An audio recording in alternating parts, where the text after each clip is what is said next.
हर हर महादेव। आप सभी लोग जानते हैं कि 20 सितंबर 2025 यानी शनिवार को पड़ रही है मासिक शिवरात्रि यानी कि शिव चतुर्दशी तिथि। और ये वह तिथि है जो भाद्रपद मास में पड़ने वाली सबसे बड़ी तिथि है, क्योंकि यह भाद्रपद मास पड़ने वाली है और इसका बहुत ही बड़ा और विशेष महत्व होता है। विशेषकर मेरी माताएं बहनों से निवेदन है, आज की इस कथा से कान खोल करके सुन ले। सब लोग अगर कभी भी मौका लग जाए और भाद्रपद मास की श्राद्ध पक्ष की मासिक शिवरात्रि को पड़ जाए तो आप लोगों को या फिर आपके घर के किसी भी एक सदस्य को ये तो अवश्य ही करना चाहिए। इन दोनों का संयोग बहुत ही कम आता है और जैसा कि आप सभी को पता है, हमने अभी की हमारी पिछली श्री शिव महापुराण की कथा में बताया था कि यदि मासिक शिवरात्रि का कोई सबसे बड़ा उपाय है 7 काली मिर्च एक हल्दी दीपक है।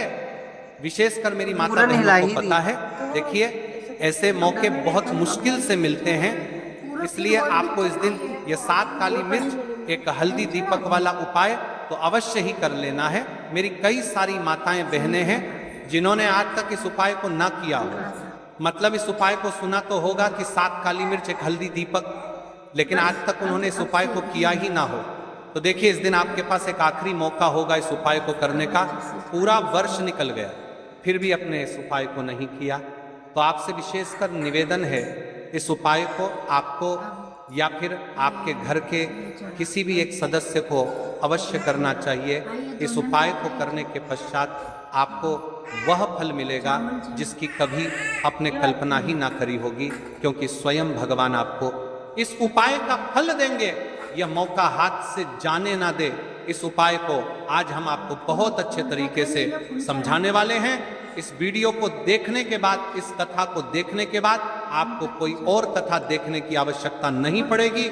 पूरी सरलता विधि से संपूर्ण उपाय को सुनिए, किस प्रकार करना है, कैसे करना है, सामग्री कहाँ से लेनी है और इस उपाय को करने का आपको क्या फल मिलेगा, हम आपको वो भी बताएंगे। लेकिन उससे पहले एक सबसे बड़ी और एक महत्वपूर्ण बात देखिए, हम इस विशेष श्राद्ध पक्ष में राशि से जुड़ा भाग्य भी बताते हैं और भाग्य में चल रही परेशानियों को भी बताते हैं। तो यदि आपको ऐसा लगता है कि आपके जीवन में बहुत ज्यादा दुख कष्ट है और आपके ऊपर भगवान शिव की कृपा प्राप्त नहीं हो पा रही है, यानी जीवन से दुख कष्ट समाप्त नहीं हो पा रहे हैं, तो आप अपना नाम और अपनी राशि कमेंट बॉक्स में लिख दीजिए। हम अगले वीडियो में आपकी राशि से जुड़ा भाग्य अवश्य बताएंगे। अब बात कर लेते हैं उपाय के बारे में महाराज। तो देखिए, जो भाद्रपद महीने की मासिक शिवरात्रि पड़ रही है यहाँ महाराज इतनी महत्वपूर्ण होती है कि देखा गया है जो मनोकामना बड़े बड़े पूजा पाठ अनुष्ठान से पूर्ण नहीं होती, वह केवल और केवल इस उपाय को, इस 7 काली मिर्च एक हल्दी दीपक वाला उपाय मासिक शिवरात्रि यानी शिव चतुर्दशी तिथि के दिन करने से पूर्ण हो जाती हैं। बहुत सारी मेरी कई अन्य माता बहनें हैं जिन्होंने इस उपाय को कर भी है और उनको इस उपाय का फल भी मिला है। जैसे कि हमारी व्यासपीठ पर पत्र आते रहते हैं कि गुरुजी आपके द्वारा बताए गए उपाय को हमने किया और उसका हमें फल भी मिला। तो देखिए, जो सबसे बड़ी और विशेष माँ तिथि रहती है, उसे तिथि पर यदि उनके विशेष उपाय किए जाएं तो भगवान भी प्रसन्न होते हैं और हमारे जीवन में चल रही परेशानी और समस्या भी समाप्त होती है। इसीलिए हम आपको दिनांक के उपाय बताते हैं कि किस दिन आपको किस उपाय को और किस समय, किसी निश्चित समय पर करना चाहिए। जैसा कि 20 सितंबर शनिवार 7 काली मिर्च एक हल्दी दीपक वाला उपाय, इस उपाय का आपको फल अवश्य ही मिलेगा। मेरी कई सारी माताएं बहनें हैं जो प्रश्न करती हैं कि महाराज जी हमारे जीवन में बहुत ज्यादा दुख कष्ट चल रहे हैं, बहुत समस्या चल रही है, हम शिव मंदिर तो रोज जा रहे हैं फिर भी वह समस्या समाप्त नहीं हो रही है। तो देखिए महाराज जी, आपके जीवन में जो समस्या चल रही है आपको यह भी नहीं पता है कि क्यों चल रही है, उसका आपको कारण भी नहीं पता है कि वह समस्या किस कारण से चल रही है। या फिर कोई दोष भी हो सकता है, जैसे कि पितृ दोष हो सकता है, काल सर्प दोष हो सकता है, वास्तु दोष हो सकता है, या फिर किसी भी प्रकार का मंगल दोष। तो इस दिन यदि आप लोग ये वाला उपाय कर लेते हैं तो महाराज जी ये वह उपाय है जो आपके सारे दोषों को समाप्त कर देता है और धन संबंधित परेशानी को समाप्त करता है। माता लक्ष्मी का घर में स्थायी वास होता है जेके महाराज, यदि हम इस उपाय को करते हैं तो इसका फल तो हमें प्राप्त होता ही है, साथ में यदि हम किस विशेष दिन पर कर रहे हैं, किसी विशेष स्थिति पर, तो उसका फल भी हमें प्राप्त होता है। यानी कुल मिलाकर आपकी सारी समस्या समाप्त होगी। तो चलिए अब हम उपाय की ओर चलते हैं। उससे पहले एक महत्वपूर्ण बात, यदि मेरी माताएं बहनें सुन रही हैं, आज मेरी पहली बार इस आवाज को या फिर इस कथा को और चैनल पर नए हो तो चैनल को सब्सक्राइब कर दें और रोज के उपाय देखने के लिए हमारे इस YouTube चैनल पर आते रहे। एक बार कमेंट बॉक्स में हर हर महादेव अवश्य लिखें। तो देखिए, ये जो शिव चतुर्दशी तिथि पड़ रही है, इस दिन इस उपाय को किस प्रकार करना है, किसको करना है, कब करना है, सामग्री कहाँ से लेनी है, ये संपूर्ण बातें हम आपको वीडियो में आगे चलकर बताएंगे, इस कथा में आगे चलकर बताएंगे। कल जीन माता बहनों ने कमेंट किया था अपनी राशि से जुड़ा भाग्य जानने के लिए, आज वे लोग जान लो। अपनी राशि से जुड़ा भाग्य कल की दो विशेष राशि है, तुला और वृश्चिक राशि। सबसे पहली बात कर लेते हैं तुला राशि के बारे में। देखिए, कल का दिन आपके लिए बहुत शुभ रहेगा। विशेषकर आपको भगवान विष्णु की पूजा विधि करनी चाहिए और 7 काली मिर्च, एक हल्दी दीपक वाला उपाय को आपको कल अवश्य करना है। अब बात कर लेते हैं वृश्चिक राशि के बारे में। तो देखिए, आपके जीवन में जो भी समस्या चल रही है वह सारी समाप्त होगी। अपने पितरों का ध्यान करते हुए रोज एक दीपक मध्य रात्रि में अवश्य प्रज्वलित करें। अब दोस्तों बात कर लेते हैं 7 काली मिर्च, एक हल्दी दीपक वाला उपाय बारे में। आखिर इस उपाय को आपके घर में किसको करना है? तो देखिए, यदि आपके घर का कोई ऐसा व्यक्ति है जो अपने पूरे घर परिवार के लिए करना चाहता है तो वह अवश्य करें। घर का कोई ऐसा सदस्य है कि वह अपने मनोकामना के लिए इस उपाय को कर रहा है तो वह भी कर सकता है, यानी पूरे घर परिवार के सदस्य भी कर सकते हैं या फिर कोई एक भी कर सकता है।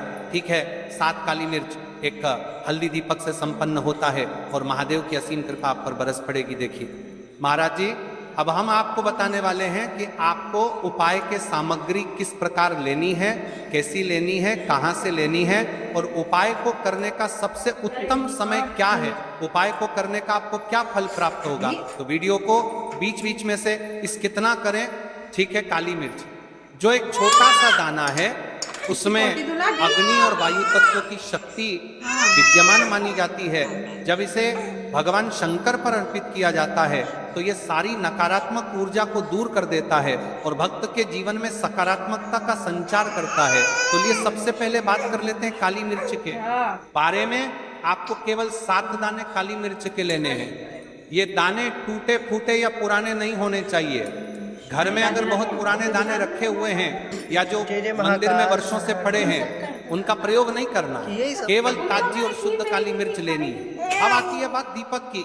कई लोग पूछते हैं कि दीपक मिट्टी का बनाए या आटे का बनाए। तो देखिए भक्तों, इस विशेष उपाय में दीपक हल्दी वाला बनाना है। आटे में हल्दी मिलाकर एक दीपक गढ़ना है। ध्यान रहे उसमें नमक या अन्य कोई पदार्थ नहीं मिलाना है। शुद्ध आटे और हल्दी का दीपक ही बनाना है। इस दीपक में आप शुद्ध घी या तिल के तेल का प्रयोग कर सकते हैं। अब हम बात कर लेते हैं समय के बारे में। आखिर किस समय करना है? भक्तों, शास्त्रों में कहा गया है कि हर क्रिया का एक शुभ समय होता है। यदि सही कार्य को सही समय पर किया जाए तो उसका फल दुगना तिगुना मिलता है। इस उपाय के लिए 2 श्रेष्ठ समय बताए गए हैं। ब्रह्म मुहूर्त प्रातः काल सुबह 4 बजे से 6 बजे तक का समय सर्वोत्तम है। यदि यह संभव न हो तो सुबह 7 बजे से 10 बजे के बीच भी उपाय किया जा सकता है। ध्यान रहे, दोपहर 12 बजे से पहले ये उपाय अवश्य पूर्ण हो जाना चाहिए। अब हम बात कर लेते हैं प्रदोष काल के समय के बारे में। संध्या का समय शिव जी को अत्यंत प्रिय है। प्रदोष काल यानी शाम 5 बजे से 7 बजे तक का समय। इस समय यदि आप दीपक प्रज्वलित करते हैं तो भगवान शंकर की कृपा सहज ही मिलती है। कई सारे लोग प्रश्न करते हैं कि महाराज जी, इस उपाय को हमें कहाँ पर करना है? तो देखिए, इस उपाय को आपको शिव मंदिर में करना है। भले ही आपके घर में शिव जी की शिवलिंग हो या पिंडी हो, लेकिन शिव मंदिर में ही इस उपाय को करना। इस उपाय के लिए सबसे पवित्र स्थान है शिव मंदिर। मंदिर में ऐसा स्थान चुने जहां आप शांति से बैठकर विधि पूरी कर सकें और दूसरों को कोई असुविधा ना हो। ध्यान रखें, मंदिर में दूसरों से कोई वस्तु मांगनी नहीं है। अपनी सारी सामग्री आप अपने साथ ले जाएं। अब सुनिए भक्तों, इस उपाय को करने की संपूर्ण विधि, सबसे पहले मंदिर पहुंचकर हाथ मुंह धो लें और शुद्ध होकर प्रवेश करें। शिवलिंग के सामने पहुंचकर पहले 1 लोटा जल अर्पित करें। उसके बाद अपने 7 काली मिर्च के दाने निकालें। सबसे पहले 1 दाना गणेश जी को अर्पित करें और अपनी मनोकामना मन ही मन बोलें। फिर बाकी के दाने शिवलिंग पर अर्पित करें। यदि दाने शिवलिंग से नीचे गिर जाएं तो भी कोई दोष नहीं है। अब दीपक प्रज्वलित करें। यदि सुबह का समय है तो उपाय पूर्ण करने के बाद दीपक जलाएं। यदि संध्या का समय है तो पहले दीपक जलाकर फिर उपाय करें। दीपक शिवलिंग के समीप रखें, परंतु इतना पास नहीं कि तेल या लौ से शिवलिंग को कोई हानि पहुंचे। अब आप 2 मिनट शांत बैठें, आंखें बंद करें, अपने जीवन की सारी समस्याएं, कष्ट, दुख, बाधाएं सब महादेव के चरणों में समर्पित करें। मन ही मन प्रार्थना करें, हे भोलेनाथ, मेरी सारी बाधाएं दूर करो और मेरे जीवन को सुख, शांति और समृद्धि से भर दो। देखिए महाराज जी, उपाय सबसे बड़ा और विशेष उपाय है। यदि आपका घर का कोई भी एक व्यक्ति इस उपाय को करता है तो जीवन में चल रही सारे परेशानियां भी समाप्त होंगी और मनोकामना भी पूर्ण होगी। अब बात कर लेते हैं इस उपाय के फल के बारे में। इस छोटे से उपाय का फल अद्भुत है। जो कार्य वर्षों से अटका है उसमें प्रगति होगी, व्यापार, नौकरी और धन संपदा में वृद्धि होगी, घर में शांति, प्रेम और सौहार्द बढ़ेगा, विवाह और संतान सुख जैसे कार्य सिद्ध होंगे, शत्रु, रोग और बाधाएं दूर होंगी। याद रखिए, यह उपाय केवल श्रद्धा, विश्वास और शुद्धता से किया जाए तो अचूक फल देता है। यह उपाय कोई आम उपाय नहीं है, केवल कल के दिन किया जाने वाला विशेष पावन पर्व का उपाय है। तो आपको इस उपाय को करते समय क्या क्या सावधानियां रखनी है, ध्यान देना महाराज। पुराने या टूटे हुए काली मिर्च के दाने प्रयोग न करें। दीपक में नमक या अन्य वस्तु न मिलाएं। उपाय करते समय दूसरों से बातचीत या दिखावा न करें। केवल अपनी मनोकामना मन ही मन बोलें और शांति से कार्य पूर्ण करें। अब आपका उपाय यहाँ पर पूर्ण रूप से हो जाता है और आप शिव जी को भी प्रसन्न कर लेते हैं। अब आपको चुपचाप घर आ जाना है। इसी प्रकार से आपको यह उपाय कल इस विशेष पावन पर्व पर करना है। अब देखिए दोस्तों, हम बात कर लेते हैं दूसरे और विशेष उपाय के बारे में, जो कि 11 काले तिल का उपाय है। चलिए भक्तों, अब जान लेते हैं 11 काले तिल के बारे में। यह उपाय वह है, बड़े अनुष्ठान, हवन, यज्ञ और करोड़ों खर्च वाली पूजा भी पूरी ना कर सके तो यह साधारण सा लगने वाला उपाय आपकी मनोकामना को पूर्ण कर देता है। महानुभावों, यह उपाय है केवल 11 काले तिल और एक पवित्र दीपक का। परंतु ध्यान रखिए, यह साधारण नहीं बल्कि सिद्ध और चमत्कारी उपाय है। कई सारे लोग कमेंट करते हैं कि महाराज जी, इस उपाय को करने से आखिर होगा क्या। तो देखिए भाइयों और बहनों, हम सब जानते हैं कि तिल को शास्त्रों में अत्यंत पवित्र माना गया है। तिल से पितर प्रयोग भगवान शिव व विष्णु दोनों को प्रिय है। इसीलिए जब हम 11 काले तिल अर्पित करते हैं तो वह केवल दाने नहीं रहते, बल्कि वे 11 दिव्य शक्तियों के रूप में हमारी मनोकामनाओं को शीघ्र पूर्ण करने का माध्यम बन जाते हैं। और इसी के साथ दीपक, जो अंधकार का शत्रु है, जहाँ दीपक जलता है वहां नकारात्मकता समाप्त होती है और भगवान शिव की कृपा प्रकट होती है। यही कारण है कि जब ये 11 तिल और हल्दी का दीपक मिलते हैं तो यह उपाय अद्भुत और चमत्कारी फल प्रदान करता है। अब हम उपाय की सामग्री के बारे में बात कर लेते हैं।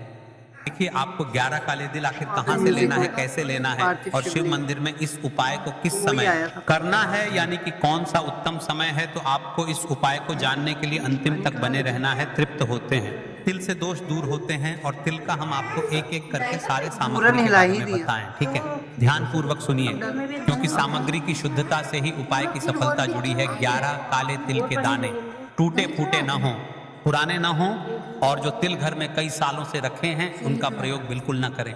आपको ताजे तिल ही लेने हैं। हल्दी का दीपक, यह साधारण दीपक नहीं होगा। आटे में हल्दी मिलाकर इसका दीपक बनाया जाएगा। इसमें नमक या अन्य कोई वस्तु नहीं डालनी है, केवल हल्दी मिले आटे से दीपक बनेगा। रुई की बत्ती और घी तेल, दीपक प्रज्वलित करने के लिए लौटा, जल भगवान शिव को अर्पित करने के लिए बेलपत्र, पुष्प, धूप बत्ती, ये सब वैकल्पिक हैं जो आप बाद में अर्पित कर सकते हैं। याद रखिए, सबसे पहले और मुख्य कार्य केवल 11 काले तिल और दीपक का है। भाइयों, हर उपाय का सही समय और स्थान होता है। इस उपाय को सही समय पर और सही स्थान पर करेंगे तो इसका फल कई गुना बढ़ जाता है। यह उपाय शिव मंदिर में ही करना है। घर पर दीपक जला सकते हैं, लेकिन मुख्य क्रिया मंदिर में होगी। कई सारे लोग कमेंट करते हैं कि महाराज जी इस उपाय को हम घर पर कर सकते हैं क्या? इस उपाय को आपको शिव मंदिर में ही करना है। दो समय सर्वोत्तम बताए गए हैं, एक सुबह का समय और एक प्रदोष काल का समय। जिन माता बहनों को सुबह के समय करना है वह इस उपाय को सुबह के समय कर सकते हैं, और जिनको काल के समय करना है तो वह प्रदोष काल के समय कर सकते हैं। अब बात कर लेते हैं सुबह के समय के बारे में। सुबह का जो समय है वह 8 से 10 बजे का सबसे उत्तम समय है। बाकी है कि आप अपने काम में व्यस्त हैं और 12 तक इस उपाय को कर सकते हैं, तो इसमें कोई भी परेशानी वाली बात नहीं है, आपको 12 से पहले पहले करना है। अब बात कर लेते हैं महाराज जी प्रदोष काल के समय के बारे में। देखिए, प्रदोष काल का जो समय है वह 5 बजे से 6 बजे सबसे उत्तम समय है। बाकी यदि आप 7 बजे भी करोगे तो उसमें भी कोई वाली बात नहीं है, ठीक है। सुबह के समय जब आप ताजगी और शुद्धता के साथ मंदिर जाएंगे तब यह उपाय आपकी दिन भर की सभी बाधाओं को समाप्त कर देगा। और प्रदोष काल जो भगवान शिव को अत्यंत प्रिय है, उस समय यह उपाय करने से जीवन की कठिनाइयां छूमंतर हो जाती हैं। तो भक्तजनों, जब भी समय मिले इन दोनों में से किसी भी समय यह उपाय अवश्य करें। अब आइए विस्तार से जानते हैं कि यह उपाय करना कैसे है। सबसे पहले आपको स्नान करके शुद्ध वस्त्र पहन लें और भगवान शिव का स्मरण करें। पहुंचकर शिव जी की शिवलिंग के पास में एक ऐसे स्थान पर बैठे जहां पर आप अपना उपाय आराम से कर सके और किसी अन्य माता बहनों को परेशानी ना हो, ठीक है। सबसे पहले एक लोटा जल अर्पित करें। अब अपने 11 काले तिल हाथ में लेकर भगवान गणेश जी का स्मरण करें। सबसे पहले गणेश जी के स्थान पर 11 काले तिल अर्पित करें और अपनी मनोकामना प्रकट करें। अब शेष तिल भगवान शिव के शिवलिंग पर अर्पित कर दें। यदि तिल शिवलिंग से नीचे गिर भी जाएं तो कोई दोष नहीं है। इसके बाद आप अपने साथ लाए हुए के दीपक को प्रज्वलित करें। दीपक को शिवलिंग के समीप रखें, परंतु इतना पास नहीं कि शिवलिंग को तेल या घी लगे दीपक जलाकर भगवान शिव की आरती करें और अपनी समस्याएं, दुख, कष्ट और मनोकामना उनके चरणों में अर्पित कर दें। 2 मिनट मौन होकर शिवलिंग के पास बैठें और केवल प्रार्थना करें। विश्वास रखिए, यह क्षण ही आपके जीवन की दिशा बदल देगा। अब आपका यहाँ पर उपाय पूर्ण हो जाता है और अब आप शिव जी को भी प्रसन्न कर लेते हैं। अब महाराज जी जान लेते हैं इस उपाय को करते समय आपको क्या क्या सावधानी रखनी है। दिव्य उपाय है, केवल विशेष पावन पर्व पर ही किए जाते हैं। तिल टूटे फूटे या पुराने न हो, दीपक शुद्ध हल्दी मिले आटे से बने, किसी से मंदिर में सामग्री न मांगे। उपाय करते समय हंसी मजाक या बातचीत न करें, केवल अपनी श्रद्धा और भक्ति पर ध्यान दें। महाराज जी, यह उपाय इतना अद्भुत है कि जिसने भी इसे श्रद्धा से किया है उसकी मनोकामनाएं शीघ्र ही पूर्ण हुई हैं। व्यापार में रुकावटें दूर होती हैं, धन संपत्ति की कमी मिटती है, संतान सुख की प्राप्ति होती है, शांत होते हैं, घर में शांति और समृद्धि आती है और सबसे बड़ा फल शिव कृपा मिलती है। भाइयों और बहनों, याद रखिए, यह उपाय केवल तिल और दीपक का नहीं है, यह आपकी आस्था और विश्वास का है। तिल तो बहाना है, दीपक तो माध्यम है। असली शक्ति है आपकी भक्ति और आपकी श्रद्धा। मिलते हैं फिर एक नई वीडियो के साथ। हर हर महादेव। अब दही भी चढ़ा पूरा, फिर और भी चढ़ाई।